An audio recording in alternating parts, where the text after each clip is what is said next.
മഹാരാജ വിജയ് സേതുപതി കേന്ദ്ര കഥാപാത്രത്തിൽ അഭിനയിച്ച സിനിമയാണ് മഹാരാജ എന്ന് പറഞ്ഞ സിനിമ. എനിക്ക് തോന്നുന്നത് നിതിലൻ സ്വാമിനാഥനാണ് സിനിമ ഡയറക്ഷനും തിരക്കഥയും ചെയ്തിരിക്കുന്നത്.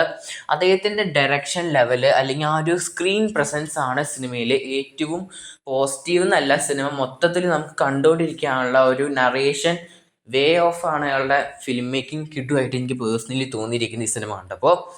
തുടക്കം തന്നെ അവർ കുറച്ച് നറേഷനായിട്ട് നമുക്ക് കുറച്ച് എന്താ പറയുക, സിനിമ ടെംപ്ലേറ്റ് വളരെ സിമ്പിളായ ഒരു ടെംപ്ലേറ്റാണ്. ആ ഒരു ടെംപ്ലേറ്റ് അവർ എന്താ പറയുക പ്രസൻറ്റ് ചെയ്തിരിക്കുന്ന ആ ഒരു വേ ഓഫ് ഫിലിമിംഗ് ആണ് ഏറ്റവും കൂടുതൽ സൂപ്പർബായിട്ട് ഈ സിനിമയിലോട്ട് എനിക്ക് പേഴ്സണലി കാണാൻ സാധിച്ചത്.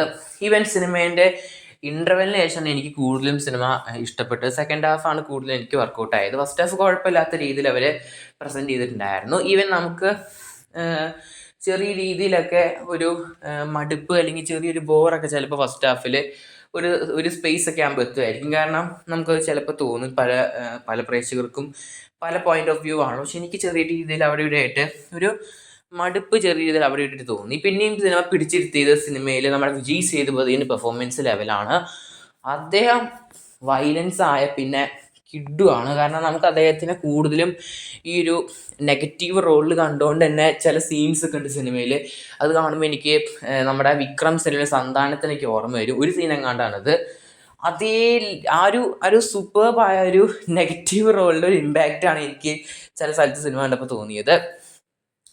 പിന്നെ നോക്കുകയാണെങ്കിൽ സിനിമേൻ്റെ ക്ലൈമാക്സ് ആണ് ഏറ്റവും കൂടുതൽ ഹൈലൈറ്റ് എടുത്ത് പറയേണ്ടത്.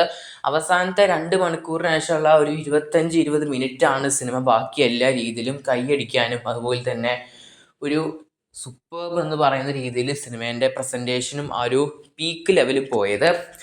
ബാക്കിയൊക്കെ നമുക്ക് ഞാൻ പറഞ്ഞില്ല, ആ ഒരു ടെംപ്ലേറ്റ് അവർ ഡയറക്ഷൻ ലെവലും അതുപോലെ തന്നെ സ്ക്രീൻ പ്ലേ, എഡിറ്റിംഗ് എല്ലാ രീതിയിലും ഒരു ഫിലിം മേക്കിങ്ങിൽ സിനിമ മികവാക്കി മാറ്റിയിരിക്കുകയാണ്. അതാണ് ഈ സിനിമയിൽ എടുത്ത് പറയേണ്ടത്. പിന്നെ നോക്കുകയാണെങ്കിൽ സിനിമേൻ്റെ ക്യാരക്ടേഴ്സിനെ നോക്കുകയാണെങ്കിൽ അനുരാഗ് കശ്യപ് അതുപോലെ തന്നെ വിജയ് സേതുപതി എന്നിവരൊക്കെയാണ് സിനിമയിൽ കേന്ദ്ര കഥാപാത്രങ്ങളായിട്ട്. പിന്നെ മലയാളത്തിൽ നിന്ന് മമത മോഹൻദാസ് ഒക്കെ സിനിമയിലുണ്ട്. പേരും നമുക്ക് പറയാൻ സിനിമയിലുണ്ട്. അത്യാവശ്യം വലിയ റോളൊന്നും അല്ല, ഒരു സൈഡ് റോളാണ്. എന്നാൽ പോലും അദ്ദേഹവും സിനിമയിൽ ചെറിയ പ്രസൻസ് ഒക്കെ ഉണ്ട് അവിടെ ഇവരായിട്ട്. പിന്നെ ബേസിക്കലി സിനിമ വലിയൊരു വിജയമാവാൻ കാരണം ഒന്നാമത് നമ്മുടെ ഡയറക്ടർ സാബിൻ്റെ ആ ഒരു കഴിവ്, പിന്നെ നമ്മുടെ വിജയ് സേതുപതിൻ്റെ ആ ഒരു കിടിലൻ പെർഫോമൻസ്.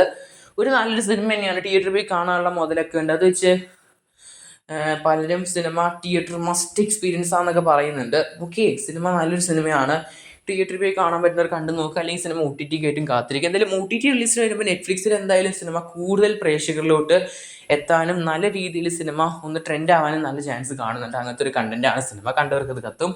എന്തായാലും സിനിമയുടെ കൂടുതൽ റിവ്യൂസിനായിട്ടും അതുപോലെ തന്നെ ഇതുപോലെ സിനിമ അപ്ഡേറ്റ്സ് ആയിട്ട് റിവ്യൂസ് ചാനൽ ഇപ്പോൾ സബ്സ്ക്രൈബ് ചെയ്യുക. Stock studios YouTube channel.